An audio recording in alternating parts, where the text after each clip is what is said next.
In this lecture, we will see the rotor design of three-phase induction motor. There are two types of rotors usually used in three-phase induction motor, called as squirrel cage type of rotor and the wound rotor or slip ring type of rotor. And in this lecture, we will discuss about the design of both rotors separately. In squirrel cage type of rotor, we will discuss about the number of slots, how to select the number of slots, the calculations for the rotor bar current, size of rotor bar, that is nothing but the cross sectional area of the rotor bar, end ring current and the size of end ring. Also, for the wound rotor, we will discuss about the number of slots, number of rotor turns as the rotor is having the winding, rotor current and the size of rotor conductor. So first we will discuss about the design of the squirrel cage rotor. As due to the simple and cheap construction, most of the induction motors are squirrel cage type, but these motors are suffers from the disadvantage of lower starting torque. And in this type of rotor, the bars are grooved in the slots of the rotor, which are usually made with the copper or aluminum. Now let me discuss how about the number of slots. The proper number of rotor slots must be selected in relation with the stator slots. So the proper combination of rotor and stator slots is very important. Otherwise, undesirable effect will be found at the starting of the motor. Also, the cocking and crowling effects are observed due to the wrong combination of the stator and rotor slots.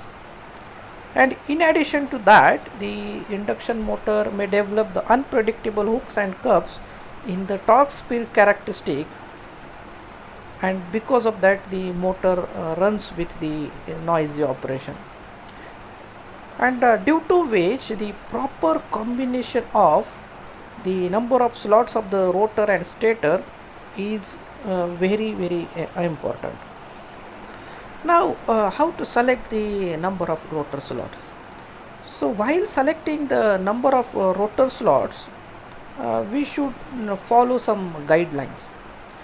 As the cogging and crowling are the phenomena which are observed due to the wrong combination of the stator and rotor slots, just to avoid this cogging and crowling effect, we have to take care that the stator slot should not be equals to the rotor slots. So stator and rotor slot should not be same.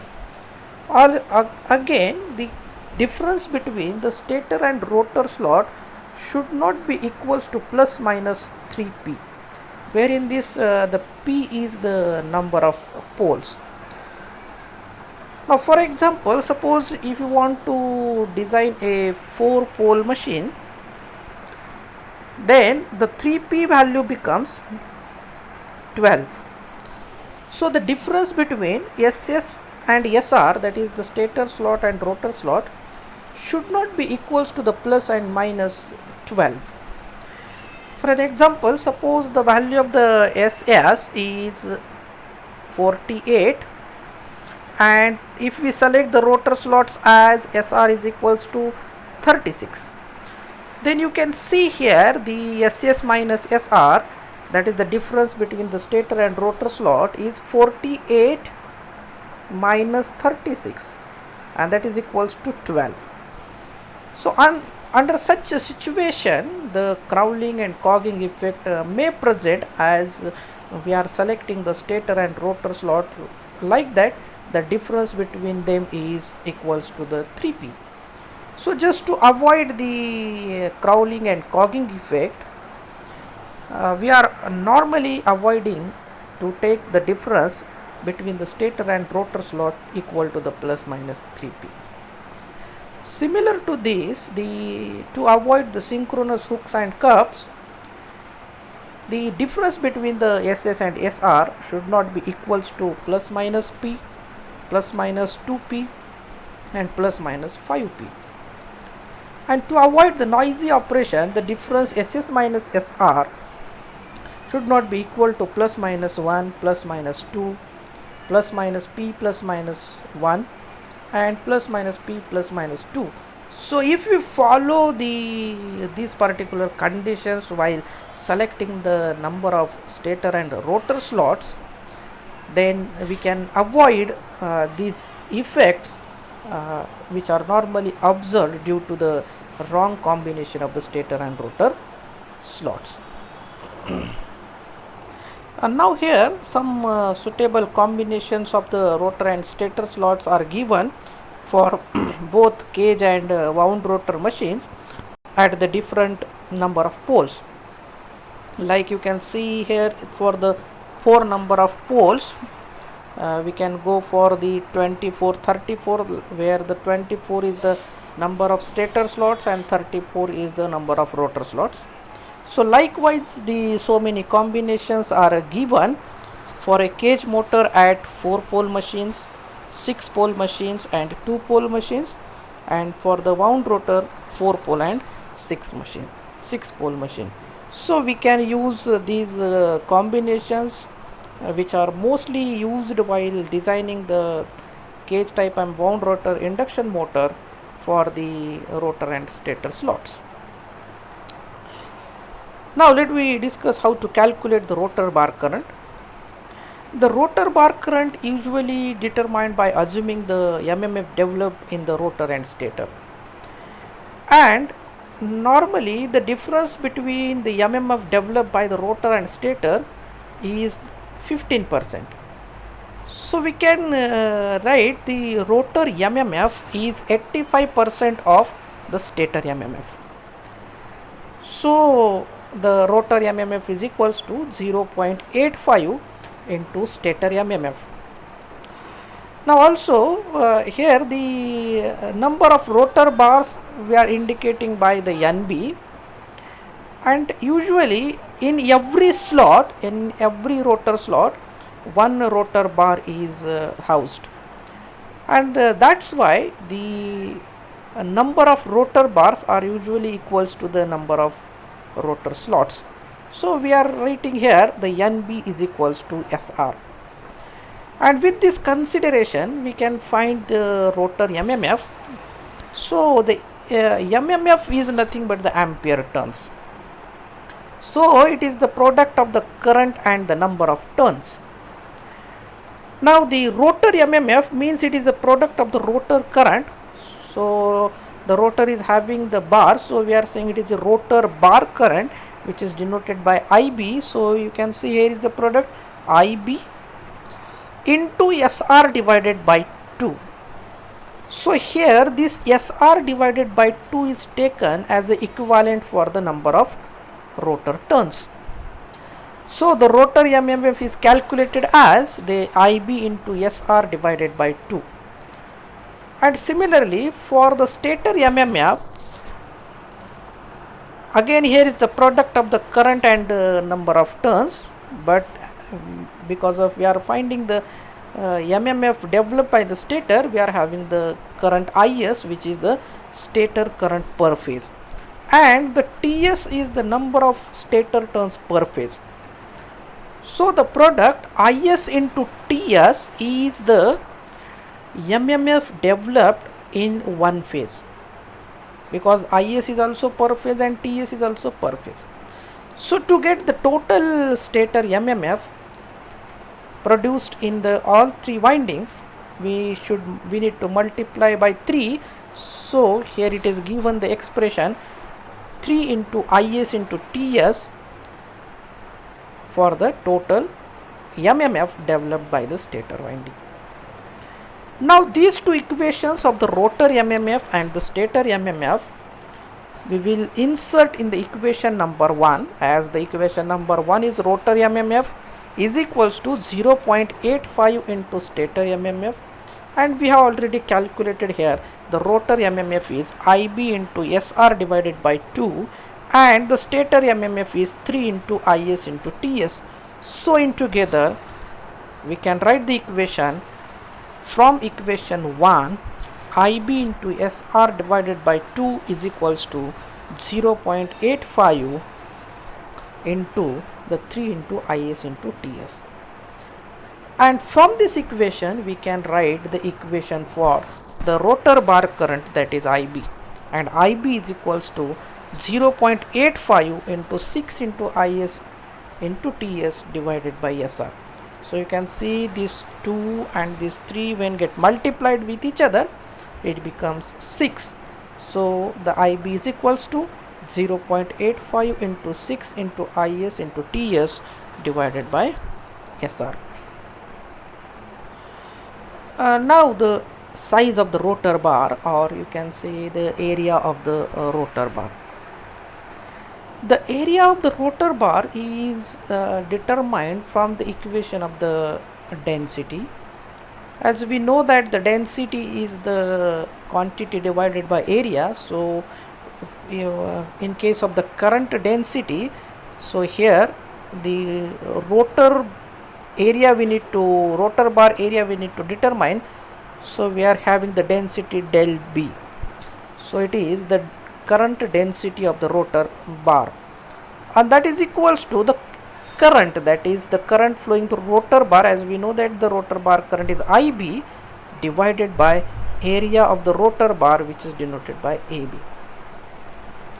So from this equation we can write the AB is equals to IB divided by del B millimeter square. Now in this equation we are finding the IB value from this equation. So from this equation we will get the IB. So it means if you want to calculate the area of the rotor bar, we required only the del B. And here if we assume a suitable value of the current density of the rotor bar, then we can easily find the area of the rotor bar by using this expression. So, and usually the rotor bar current density is assumed between 4 to 7 ampere per millimeter square. So if it is not given in the numerical, then you can assume the value between 4 to 7 ampere per millimeter square, and you can calculate the area of the rotor bar. Now as we know, all rotor bars are short circuited at the both ends with the end ring. So because of the short circuited construction, the end ring is also carrying the current, which is called as end ring current, and it is denoted by IE. And the expression of this end ring current is given that the maximum value of the end ring current is equals to, which is denoted as IE max. So it is a maximum value of the end ring current is equals to average current per bar into number of bars over half pole pitch. So how we are writing this expression here? The average current, as we know that the average value of the current is 0.63 times the maximum value, and therefore we can write here the equation. If the maximum value of the rotor bar current is IB max, then the average value of the current in the rotor bar is 2 divided by pi into IB max, where the value 2 by pi is 0.63 into the number of bars over half pole pitch. So as we know that the number of slots per pole is nothing but the pole pitch. So how many rotor slots are there? The SR. So here in this equation, SR is the total number of rotor slots.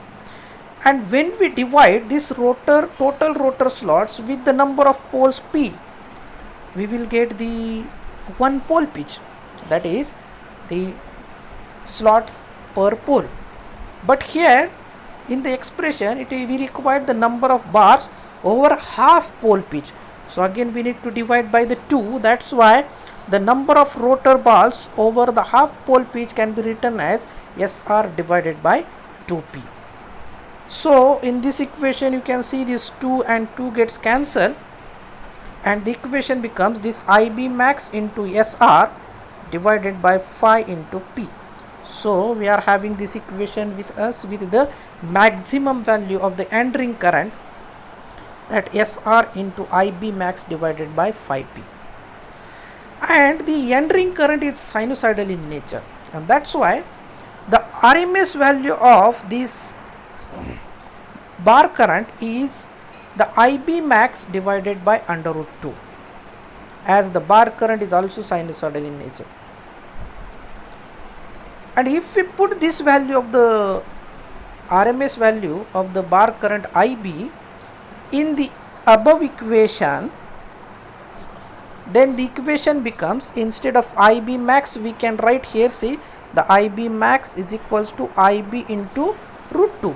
So we can write here end ring current, maximum value of the end ring current, as SR into IB into under root 2 divided by phi P. And again the RMS value of the end ring current IE is I max divided by root 2. So this is the IE max, and if we divide here by root 2, then this root 2 and root 2 gets cancelled. So we will get the equation of the end ring current IE is equals to SR into IB divided by phi P. And this equation helps us to calculate the size of end ring by using the expression of current density. So similar to the size of the rotor bar conductor, we are finding the size of end ring also by using the equation of the current density. But here, as we want to be calculate the size of end ring, we need to take the current density in the end ring. So we are having the expression current density in the end ring is del E, and this del E is equals to the current in the end ring, that is IE, divided by the area of the end ring. So from this equation we can find the area of the end ring is equals to current divided by density. Again we have already calculated the end ring current in the previous slide, that is the IE is equals to SR into IB divided by phi into P. So from this equation we can calculate the IE. So once we assume the suitable value for the current density in the end ring, then we can go for the calculation of the area of the end ring. And here the current density in the end ring is normally assumed between 4.5 to 7.5 ampere per millimeter square. Sometimes you can choose between 4 to 8 ampere per millimeter square also. So by using this value of the current density, we can find the area of the end ring. Now this is about the design of the squirrel cage type of rotor, in which we decide the number of rotor slots, area and the current flowing through the rotor bars, area and current flowing through the end rings. Now let me discuss about the design of the wound rotor, that is also called as slip ring type of rotor. Slip ring type of rotor is usually consists the winding like the stator, and the one end of the winding called as rotor winding is connected with the 3 slip rings which are mounted on the shaft, and the external resistors can be connected to these slip rings at the starting, which will be inserted in series with the windings to increase the starting torque. So because of that, the wound rotor or the slip ring type of rotor is used to provide the high starting torque. So the machines which are consisting with this type of rotor are usually employed where the high starting torque is required. Now the number of rotor slots, as mentioned earlier, the number of rotor slots should not be equals to the number of stator slots, and the selection of the number of rotor slot is similar to the selection of the stator slots. As we already discussed, in case of the stator slots, we are assuming the 3 slots per pole per phase. So like that, while deciding the number of rotor slots in the slip ring induction motor, we can go for the 3 slots per pole per phase, or we can assume the suitable number of rotor per slot per pole per phase, and then we can calculate the total number of rotor slots. Now, because of this particular rotor is having the winding, it is very important to discuss how to calculate the total turns which are wound in the winding. So the number of rotor turns we are calculated by using the EMF equation. So as we know that the EMF equation of the induction motor, E is equals to 4.44 into kW into F into phi into T, where the kW is the winding factor, F is the frequency, and phi is the flux, and the T is the number of turns per phase. So if you want to write the equation for the EMF induced in the stator or rotor, then we are writing as ER. So ER indicates here the standstill EMF induced in the rotor per phase, and that can be written as 4.44. Now here the kW becomes kWr, so the winding factor of the rotor winding, into the frequency into the phi into the TR. And similarly, we can write the equation for the EMF induced per phase in the stator winding, ES is equals to 4.44 into kWs into F into phi into TS.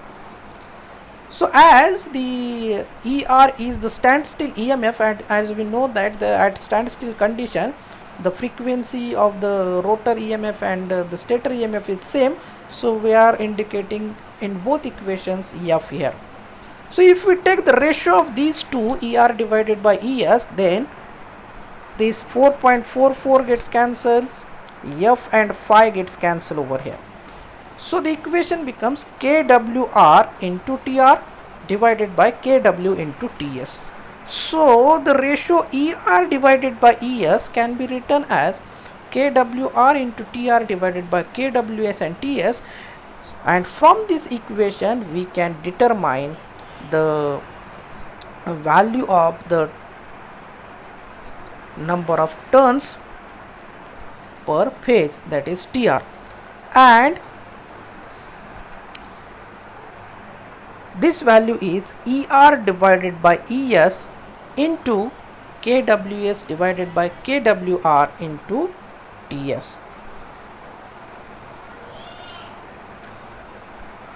So you can see here in this equation the kW is the winding factor for stator and kWr is the winding factor for rotor.